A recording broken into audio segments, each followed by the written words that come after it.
Hi, this is Bill Fung, your local Denver realtor serving the southeast area, Aurora, Centennial, Foxfield, Littleton, Lone Tree, Highlands Ranch, and parts of Castle Rock. Today I have Ross with Fineline Inspections. Ross has been doing, oh my gosh, what, inspections like 20 plus years? You and I have been in about the same time, I think. Yeah, we started, I started in 92, so I'm in the 30s now. So, Yeah, and Fineline Inspections is 25 years old. Okay. So. Oh, okay. Yeah, and I started in 1990, so we're like brothers here, you know. Yeah. The younger and the older one. We're going to work a little bit different today. This is the first time. Ross is an excellent inspector, but he has never been on camera before. So we agreed we're going to do a little bit of a cheat sheet here. Cheat sheet. We have. I had given him some questions, which he probably knows, but I don't want him to freeze up too bad in front of the camera. And I have him here so that I don't throw him in a loop by asking like, okay, what do you want for your lunch today? A cheeseburger or what? So we're gonna go through that. Like I said, I'll have Ross talk a little bit about how he got into business, a little bit about Fineline. He first started on his own and then got a team together. And then we'll just go right down the list of questions, and hopefully you enjoy this interview. Like I said, it's a little bit different. I even have my glasses on so I can actually read the questions. All right, Ross, tell us a little bit about yourself.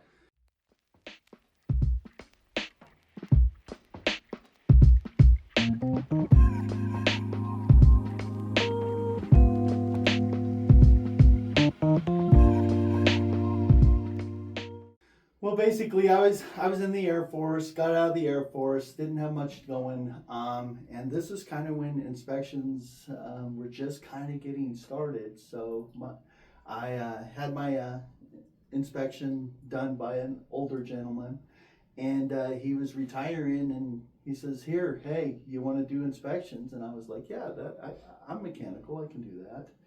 And at that time we charged $90. Yeah. So, and that's kind of how the story started, and then I just kind of built that up from there. We started Fineline Inspections in 2000, so we are 25 years old, and that's where we're at now.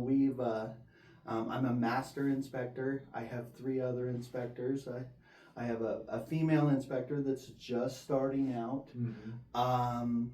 We're part of InterNACHI, Better Business Bureau.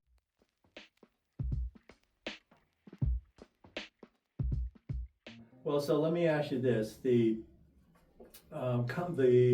national organizations, ASHI, InterNACHI, those are typically the largest ones that any competent inspector will want to have memberships in those. And do they have a particular program or things they have to do for you to get their designation? You have to become certified. You have a test you have to take. To become a master inspector, you have to have a certain amount of inspections, like 15,000 inspections, and that type of stuff. So their credentials. InterNACHI is an amazing organization. They provide plenty of training, things like that. They require us to take a test every other year. You have to have a certain amount of CE credits. Okay, so did InterNACHI come in after ASHI? Because when I started, all I heard was ASHI, and then ASHI's the same. They're kind of neck and neck. Okay. We're part of both of them. Okay. We probably utilize InterNACHI a little bit more, just because they're more online type stuff. Okay, got it. All right, so that gives us a pretty good view of home inspectors. When I first started, sometimes the home inspector was actually the buyer or seller's uncle or something. That's not as true now as much as it used to be. We get a lot of help from father-in-laws. Okay. Yeah. Most of the time the father-in-law hates me at the beginning, and then we're best friends at the end. Okay, that sounds good. Let's go ahead and jump into the questions. Like I said, we're just going to go straight down the line here, And, we'll probably throw in a few things here as things pop up. So one of the first questions I ask is, what are the most common issues that you find here in the Denver metro area, whether it's single-family home, townhomes, or condos? And we're primarily just talking about single-family homes, so we're not talking about large apartment complexes or anything like that. What we would normally see is due to our soils around the Colorado area, it's a lot of clay, so we get a lot of settling, we get a lot of drainage issues, where the soil settles around the house, so you get poor drainage toward the house, and then it creates pressure on foundations and structures and things like that. You get soil pressures. So that's probably one of the most common things, and keep in mind, like we have basements, we finish basements here in Colorado, so you don't want water intrusion in those basements. The other type of things would just be aging mechanical systems, Right. older furnaces, things like that. Sure. So I think you had mentioned it, or in my mind I thought you mentioned it. We have expansive soils here, Yes. Compared to other parts of the United States. And the expansive soils, the most common one that almost everybody when they live here or have heard of is called bentonite. Exactly. But there are more than just that one particular type of soil. Yeah, bentonite is a type of soil that it expands once it gets moisture added to it. So it'll expand twice its size. That's why you'll get a lot of pressure on foundations and things like that. Okay. Most of the cracks and things like that is due to that. Okay. So let's look at it this way for like an overall picture, especially if you're a first-time home buyer or even if you're first-time selling your home. Either side is always a little bit concerned. When they look at everything, they think that everything is a serious issue. How do you determine, say, what's urgent needs to be handled versus, it's just kind of good to know that here's something and down the road you need to correct it or take care of it. Typical example is sometimes people go off the deep end about electrical outlets, like, they need to be GFCIs, and a lot of times that could be more of something like it's a good to know, and down the road you can go ahead and replace it. So that's kind of what I'm trying to well, talk it would be like safety items. They need to kind of get like you're referring to GFIs, ground fault interrupters. Those are going to be around wet or damp areas, kitchen, bathrooms, garages, things like that. So yeah, those are good things that you would want to update. Do your customers come back to you and says, "Oh man, I wouldn't believe it. Like, here's something that you said that needs to be done, and it cost me more than I expected." Do you have a story or remembrance of someone said, "Yeah, I told them they need to replace this," and then they call and go like, "Ross, you wouldn't believe how much that one cost. This costs X amount." Anything like that? We don't get a lot of that because we don't give out a lot of pricing. Okay. Just for that reason, because that's like me telling the electrician what he needs to charge. Right. We do, I have some stories where, when everything was going crazy and, everybody's putting multiple bids on, and, houses where they were starting to waive inspections. Okay. Yeah. So that I have a few where the people would buy the property and then they would waive their inspection, and then they would start to see these issues. Well, then they would call us and say, "Hey, we have this going on," and that's where they're starting to see the expense where the property wasn't inspected, and then they have a water issue or a structural issue that they weren't prepared for that expense. Right. I've experienced that where people have bought properties where the basement was finished, and then all of a sudden they realized like the wiring wasn't done properly. the sheetrock wasn't true with it. and they were- Non-floating walls. Yeah, non-floating walls and stuff like that. So yeah, I kind of know, and then they go like, oh, I can't believe I did this.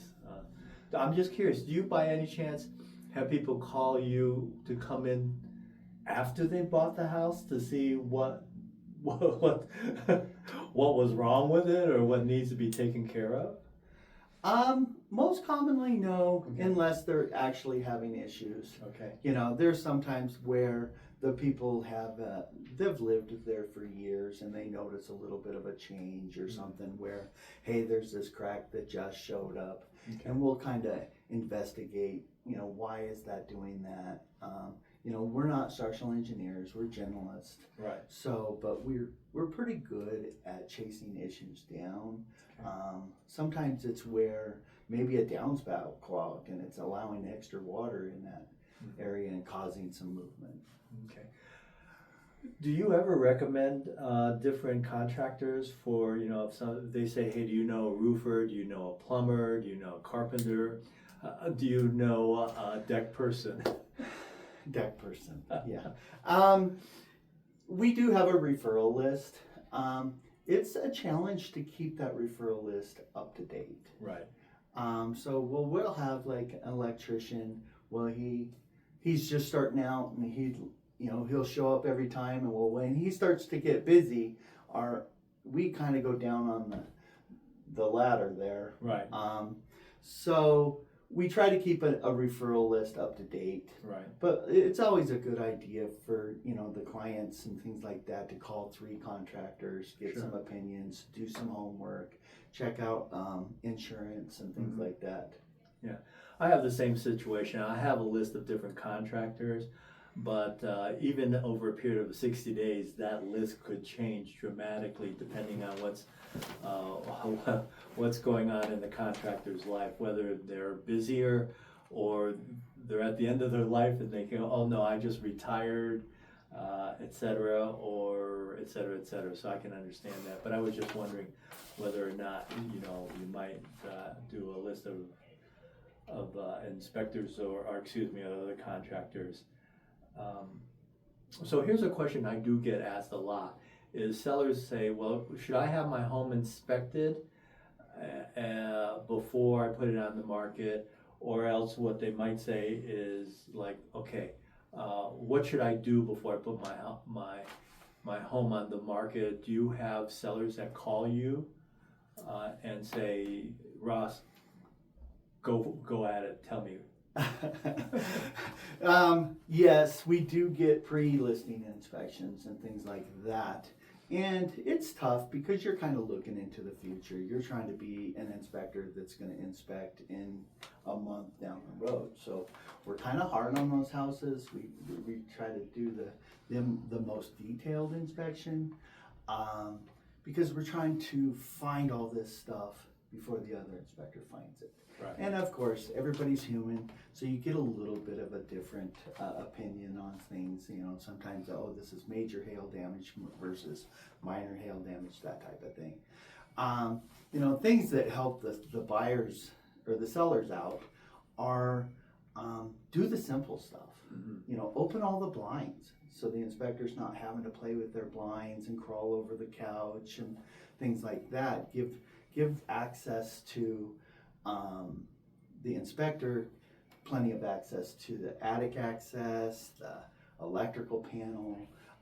Go through, turn the lights on, make sure if you have a light bulb that's out, replace that light bulb because that just makes the hit list. I guess we shouldn't call it a hit list, but that makes the list of things much smaller so the buyer's not so overwhelmed, you know, because they'll look at that and go, well, there's 70 items. Mm-hmm. Well, you could probably get rid of 30 of those, you Right. know, if you just do the simple stuff. Sure. I think that's it. yeah. From the experience that I've seen when you've been working, and you probably do it so automatic you don't think about it, but I know you hate to crawl over boxes in the basements. Well, yeah, you know, or we have to call and get permission to move them and Yeah. things like that. We do send out an email to the listing agent asking, hey, can you take care of this stuff? The one thing is like, some people will say, don't let the cat out. Yeah. Well, it's hard to be a hockey goalie when you're carrying a ladder Yeah. and the cat's is jetting for the door. Right. When, and that's a bad day when the cat gets out and you can't find the cat. Cats and dogs. Yes. Yeah. So. Yeah, and that. I've had that experience too, and like I said, climbing over boxes in the basement, or trying to get look under the sinks and it's filled. Oh yeah. Oh, yeah. It's just an avalanche of stuff that comes at out. you. Yeah. Yeah. That makes it hard to inspect the pipes and all that other stuff. So a lot of it sounds like really the same stuff that I try to tell the sellers is you try to clear as much possible so it's easy for people to see. So you run into the same situation. Oh yeah, all the time. Okay. And I think you probably have seen it, but one of the questions I would say is, what do you wish every buyer knew before they hire an inspector? It's kind of like you would want them to understand that we're generalists. We're just a normal doctor. Mm-hmm. Like if the house has a rash, we would send you to the dermatologist. Right. So we go through and go through the house, and it's a visual inspection. We're not allowed to disassemble the furnace. We can't take 2 hours and lay out the furnace. Right. And it's a snapshot in time. You know what I mean? So sure. We do that, and normally the inspection's 3-4 hours sometimes, depending on how much stuff you're finding and the condition of the house. That we're human,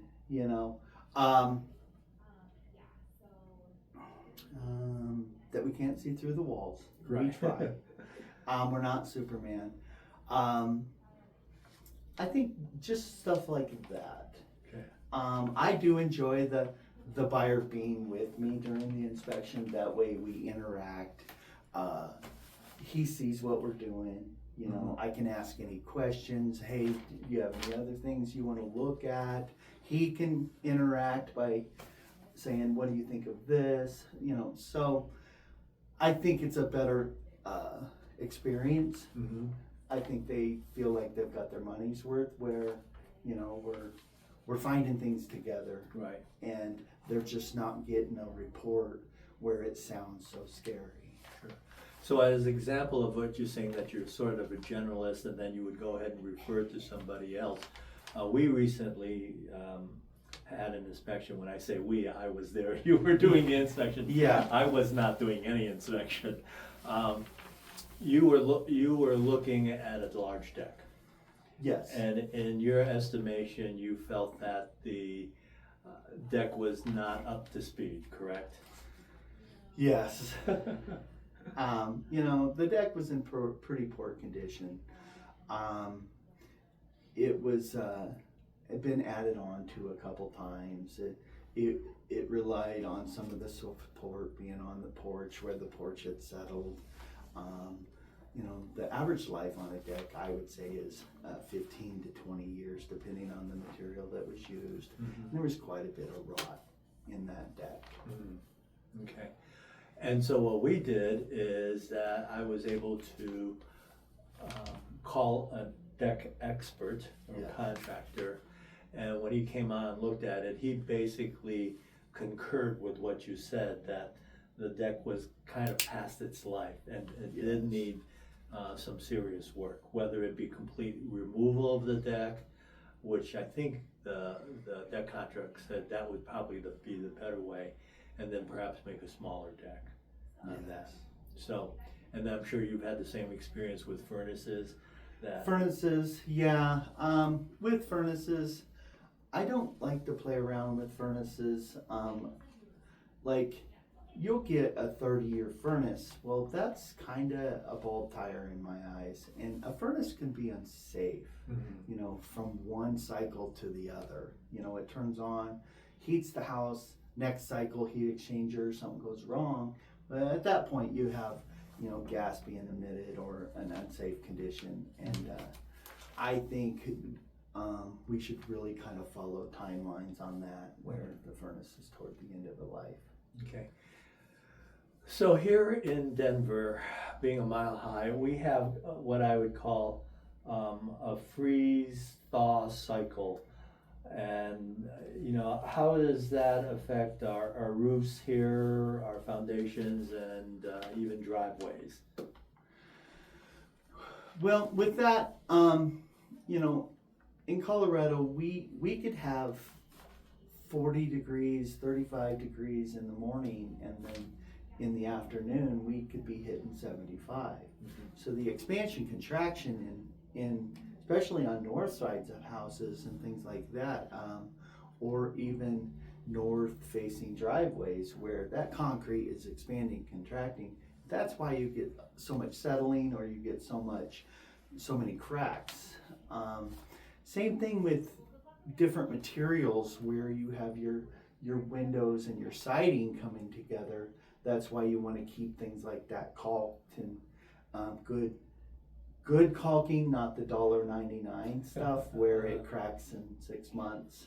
So that's what really happens. It's pretty evident with foundations sometimes too, where you'll get the depth of where the soil stops freezing and then it becomes thawed out or just normal soil, and you'll get cracks in foundations because 36 inches above is frozen and down below is thawed out, and that foundation goes through a lot of pressure. Okay. So one of the things I know here in Denver is that we have, and this is also throughout the United States in certain states because of the ground that they sit on geologically, radon. What can you talk about it? What can you say about it? Is it really prevalent here? Is it like 25%, 50, 75% in homes? Any thoughts on that? Radon's a naturally occurring gas that seeps up through the soil. Now in Colorado, you have to be a licensed radon tester. They require it. You have to get a license, you have to go through the testing. This is one of the hardest tests I've ever done. It's super science type stuff. But to answer your question, radon is prevalent everywhere. It's even outside in the fresh air. It depends on how tight the house is, how tight the soil is, things like that. I've had houses where you'll have a high reading and then it's a duplex and next door is lower. Mm-hmm. So you really don't know unless you test. It would be nice to be a human walking radon tester, but it is, it's something that needs to be tested. EPA recommends all houses bought and sold to be tested. And then if they do come back high and they get a mechanical radon mitigation system, it's a good idea to test that mitigation system every 2 years. Because that fan sometimes could get tired, slow down in the RPMs, and then that radon starts to overcome the mechanical system. Okay. So I have seen that at Home Depot and a couple other places that says you can go ahead and do a radon test. You can. Homeowners don't have to have that license. Okay. Are they reliable? They're reliable, but not as accurate. Tell me more. What reliable but not as accurate? You keep in mind, like when we do a radon test, we're setting our equipment up right there, and it's a certain height. There's regulations as a licensed radon tester. You have to have it at a certain height. You have to have a certain distance away from the wall. You can't be in any airflow, things like that. They have to stay there for a certain amount of time, and then that tester's evaluating the humidity, the temperature, and it's doing all the math right there. Okay, and then you get your radon result. Well, this test from Home Depot is it sat on the shelf, it gets opened, maybe they just didn't set it, maybe they just put it on a desk, maybe they put it on the shelf right in airflow, and then once they get their test done, they put it in an envelope, it goes through the mail system, and then the system, the lab probably tests it, but how backed up is the lab? So there's a lot more process doing that Home Depot test. Okay. Does that answer your question? Yeah, it's better. I mean, when I hear reliable and not accurate, I want a little more information. Exactly what that means. I tried. Yeah, no, you done good. You done good. Well, okay. Like I said, this is kind of a little bit free flowing here, so we just want to things that pop up as we're talking. So we've been talking kind of in generalities about single family homes. Let's look at a little bit of townhomes and condos, because I would think that they might be a little bit different. For townhomes, what might be the most overlooked problems in townhomes that you've seen HOAs don't pay attention to or don't cover, and the owner is surprised? With townhomes, what's changing is like when we get somebody that calls to schedule a townhome, we're having to ask, is it covered by HOA or not? Mm-hmm. Because a lot of these townhomes are dropping HOAs and they're just not covered, the roofs, exteriors, and things like that. So that's one of the things that's changing with the townhome industry. The other thing is one of the things you really kind of want to watch out for is where the HOAs, there's a little bit of a thing where everybody assumes if it's covered, the exterior, they assume the windows are part of it. And most commonly, the windows are not covered by the HOA. Okay.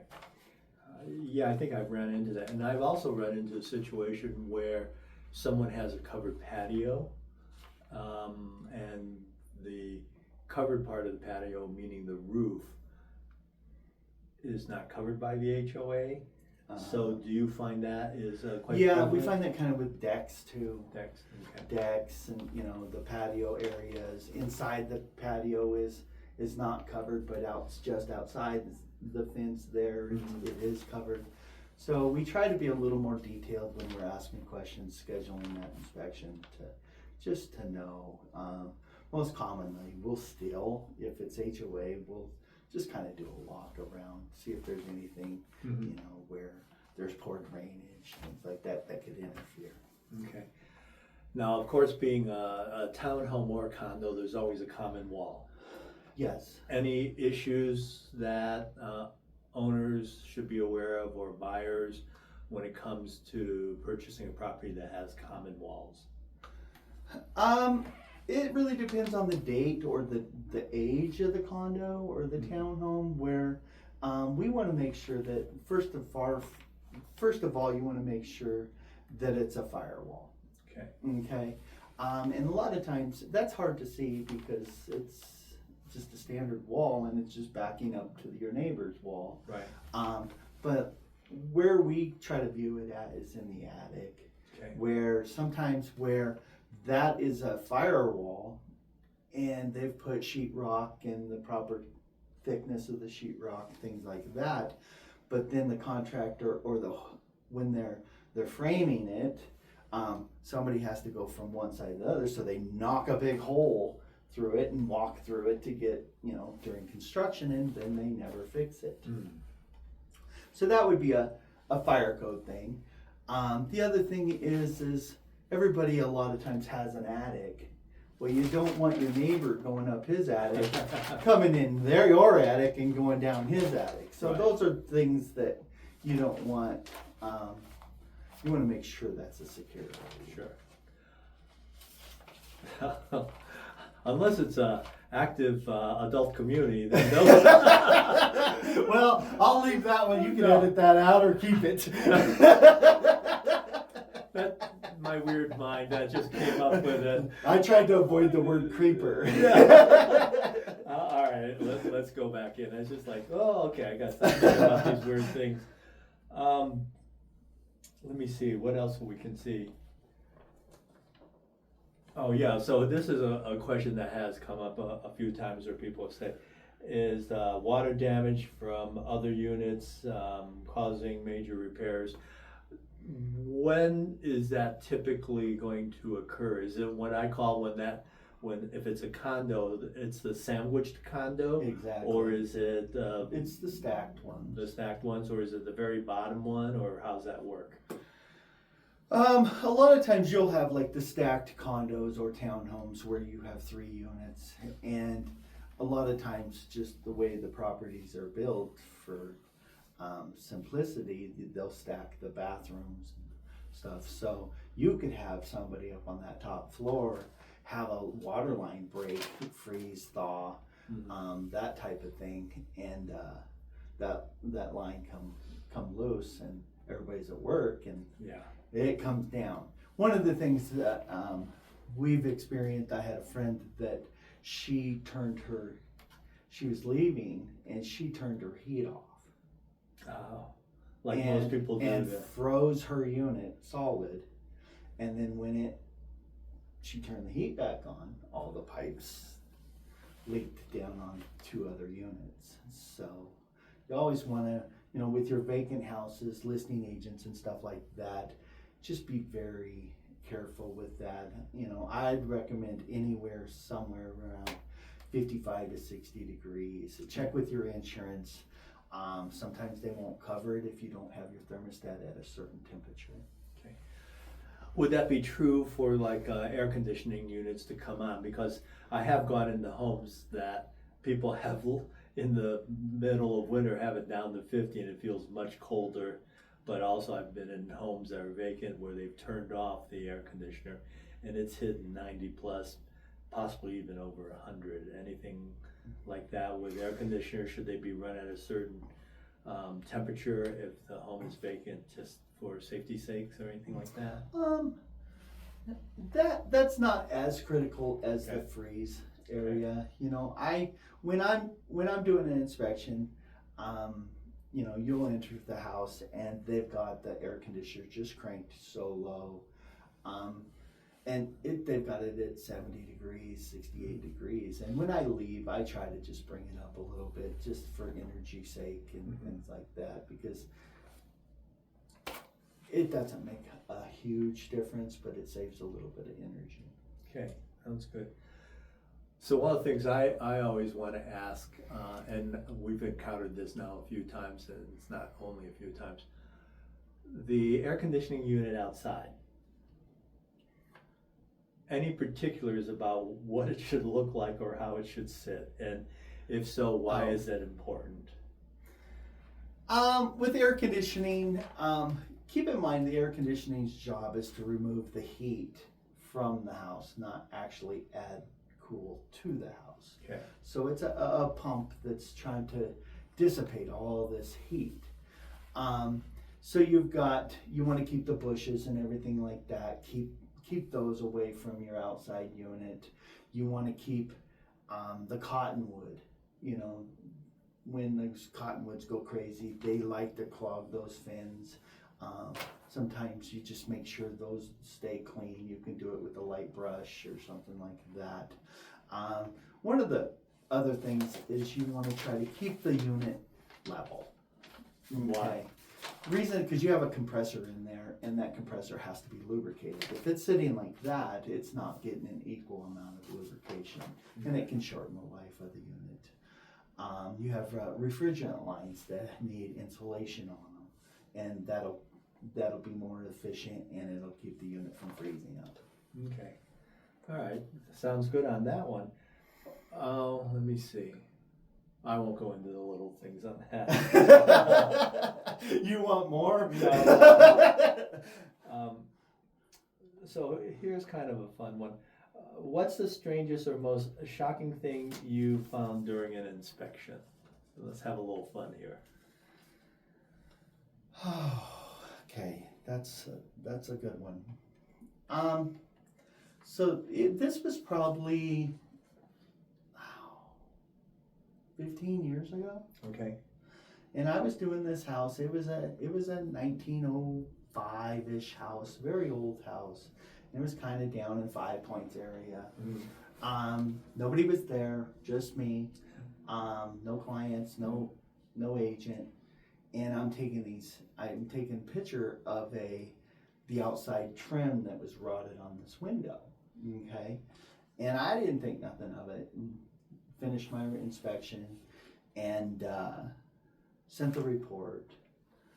And that evening, that agent, I've known that agent forever, great agent. He calls me, and I'm like, oh, okay. So I either missed something, left something on, or you know what I mean? Yeah. And he goes, hey, Ross, did you look at picture 4 where you're taking the picture of the trim? And I'm like, well, yeah, I kind of just proofread through everything. He goes, did you have anybody with you? Whoa. And he goes, there's a little girl standing in the living room. Oh my God. And I'm like, no. So I look it up on the report, and there was a little girl standing in the living room. And so I like. So that's probably my top story on that. Oh God. There's sewer houses where, like 2008, where you had a lot of houses that were bank owned. Yeah. You know, and the people were losing their house to the bank, so they'd get upset at the bank, and they would pour something like foam or concrete down the sewers and the drain lines, and just turn the water on and freeze the house. So yeah, I ran into those during that time period, which is really unfortunate. Yeah. Well, the other thing too, it says what was kind of like, the strangest motion. I don't think I was expecting that. There, so I think I'll be careful about other questions I ask. All right, let's go to safety and health. What's the single most dangerous thing you found that the homeowner did not know about? That's gonna kind of fall back on older furnaces. Okay. You'll get some of these furnaces, they're 30, 40, 50 years old, and you've got an exhaust pipe, your flue, that goes all the way up through the roof. Okay. Well, nobody ever really sees the one in the attic, or sometimes those flues will kind of go behind the furnace, and where there's this one where we're going through with the client, and the flue was completely just rotted out. And every time that furnace would kick on, it would be like running a Harley Davidson, so it was unsafe. Okay. Let's see. This should be an easy one. If you could wave a magic wand, what's the one upgrade you do to every home in Denver? Man, I got lots. Go for it. I guess name at least 5. No, okay, I don't got that. I would have to say, I'll apologize to the roofing companies right now. Okay. But a hail-proof roof. Okay. I think that would be the best thing in the world. Where you don't have to deal with insurance would go down, things like that. And then every house has a mountain view. Well, that would be fun. Wouldn't that be a good improvement? Yeah. So those are my 2. Okay. So, have you ever had? I kind of have had a bunch of them. So, what's the biggest deal killer you've seen during your time as an inspector? It's always got to be. It seems like the biggest deal killer would be probably structural issues. Okay. And it's going to be, most of the time, it's going to just be the simple houses. and it's more of the North Glen houses where they're just square, things like that, where you have two long walls front and back, and you have just pressure and horizontal cracking, and that's kind of where we stop. You know, I always give the buyer, when they're there, hey, do you want to keep moving on? You always have the option of getting a structural engineer. Your call, you know what I mean? It's just another item that I just add to the report. But most of the time, that's something that they just don't want to deal with, and they want to just move on. Just move on. If there's any hint that there could be a structural issue, most people don't want to have to deal with it. Yeah, they're more afraid of resale. Okay. Yeah, they're like, what do I do? You know, I'm like, well, you can get a structural engineer, get the paperwork, and right. You know, that way it's addressed for your next seller or your next buyer. But a lot of times they just don't want to deal with it. The other one would be the father-in-law. The what? The father-in-law. The father-in-law. You know what I mean? He comes in and he finds every little thing, and you know, he's looking out for his daughter, his son, and it's like, you got to kind of talk him down a little bit and say, hey dude, this is a 50s house. Okay. You know? Yeah. So Interesting. What so I had a thought, it just went by me. Sewers, do you feel that they could be one of like the top 5 that makes people nervous about purchasing a house? If there's like the sewer lines? Yeah, the sewer lines. Going from the street to the house? Well, a lot of times we recommend every time that you purchase a house, you have it cameraed. Okay. That way you can at least see the condition when you're moving in. Okay. Sewer lines are kind of active, you know. Sure. It depends on what you're putting down them. Yeah. You know, you don't want diapers and, you know. Even if they say that they're disposable. That they're not. Or whatever it is. Sewer lines like lots of water to keep those lines flushed. So, but yes, they can be a high dollar thing. And back to your last question, yes, they can be a deal killer because it's a high dollar item. It could be $15,000-$20,000 to repair a sewer line. Okay. So I'm going to call this question the oh heck, because we're on camera. Let's get out of this house real quick. Have you ever run into a situation like that where you're walking in and all of a sudden you go like, I'm not walking in here and neither should you, let's not do the inspection? Yes. Okay. What was the circumstances? A lot of times it was back again with the bank-owned houses and things like that, where we walked in and it just was so, the smell was just so strong that like firecrackers went off in the house. You know, there was a sulfur smell.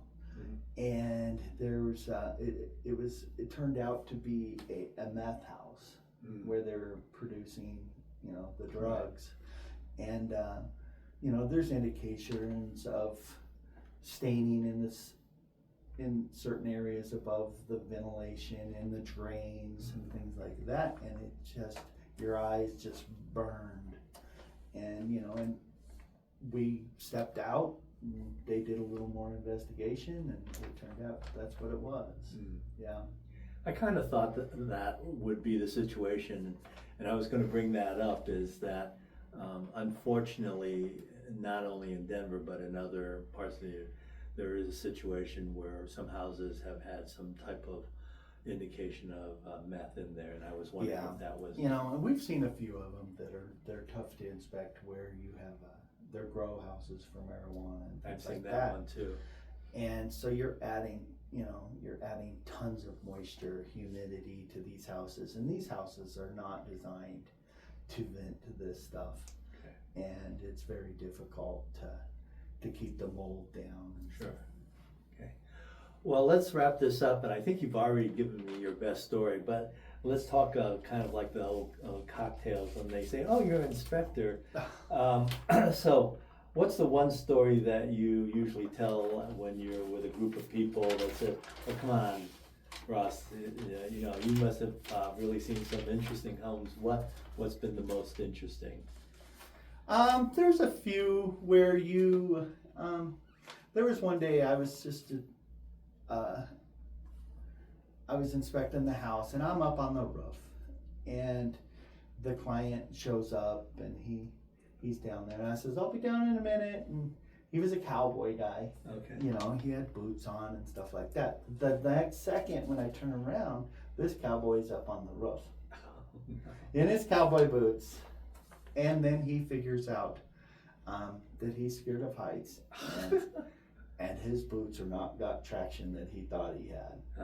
So that was interesting, getting a big cowboy guy the size of me down without both of us falling. So that's one that we'll tell sometimes. Snakes in the crawl space are always interesting. I went out to a property in Fort Morgan, and the ventilation had fell down. So the heater was heating the crawl space, and it was just the crawl space out in Fort Morgan. A lot of them are just super sandy. Right. So I dropped down in there, and there was just hundreds Oh my of gosh. snakes in the crawl space, and they were all friendly snakes. They were gardener snakes. Okay. So that's one of the stories. Okay.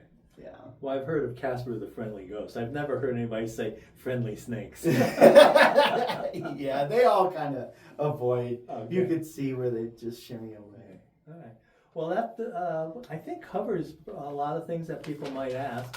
And again, this is Ross with Fineline. I'll have him give you his phone number if he wants to give it out. Yeah. And the website. We'll have all that information either below, to the left, or the right. I'm never quite sure where it shows up, but if you have any additional questions, or you are actually in the market to have a home inspection, please go ahead and do that. And I'd love it if you have me help you find that home that Ross can go ahead and Exactly. and inspect, either help you sell a home. Again, this is Bill Fung with with Ross here.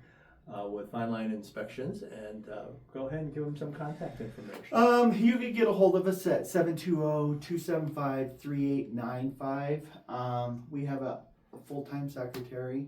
You can also contact us at Fineline Inspection Services.com. We have a full website where you can schedule online.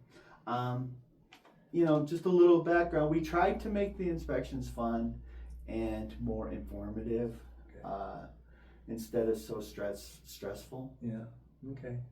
Well, thank you very much for watching. And again, Bill Fung, your local Denver realtor, and my contact information is also below. Have a wonderful day. We'll see you. Bye now. Thank you.